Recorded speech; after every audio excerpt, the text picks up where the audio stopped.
এক ছিল এক চালাক শেয়া। সে বনের বিভিন্ন জায়গা থেকে খাবার সংগ্রহ করে খেত। একদিন সে নদীর পার দিয়ে হাঁটছিল।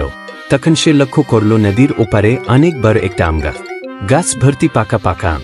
শেয়ালের খুব ইচ্ছে হলো আম খেত, কিন্তু নদী পার হওয়া তার জন্য অসম্ভব, কারণ সে সাঁতার জানে না। শেয়াল একটু ভেবে কুমিরের সাহায্য নেওয়ার সিদ্ধান্ত নিল। সে জানত নদীতে অনেক কুমির বাস করে। শেয়াল তখন জোরে জোরে চিৎকার করে বলল, ওহে কুমির ভাই, শোনো, আমি তোমাদের জন্য এক দারুণ খাবার এনেছি। কুমিরেরা শেয়ালের কথা শুনে উঠে এল। একজন কুমির বলল, কি খাবার শেয়াল ভাই, কি বলতে চাও? শেয়াল মুচকি হেসে বলল, তোমরা জানো, রাজা সিংহ তোমাদের ডেকেছেন। তিনি তোমাদের সবার জন্য বড় একটা ভোজের আয়োজন করেছে। কি বলছ? সত্যি? কুমিররা আশ্চর্য হয়ে বলল, হ্যাঁ অবশ্যই। শেয়াল বলল, কিন্তু সমস্যা হলো, তোমাদের গোনাগুনতি করা হবে। রাজা সিংহ জানতে চান তোমাদের সংখ্যা কত। কুমিররা একটু চিন্তিত হল। তারপর একজন বলল, তাহলে তুমি আমাদের সংখ্যা গুনে দাও।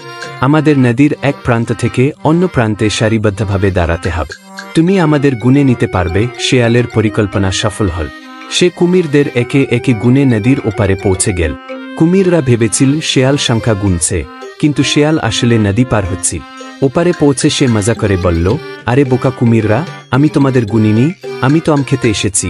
কুমিররা তখন বুঝতে পারল শেয়ালের চালাকি, কিন্তু তারা কিছু করতে পারল না। শেয়াল মজা করে পাকা পাকা আম খেয়ে আবার কুমিরদের পিঠে ভর করে ফিরে এল। এইভাবে শেয়াল তার বুদ্ধি দিয়ে কুমিরদের বোকা বানিয়ে আম খেল।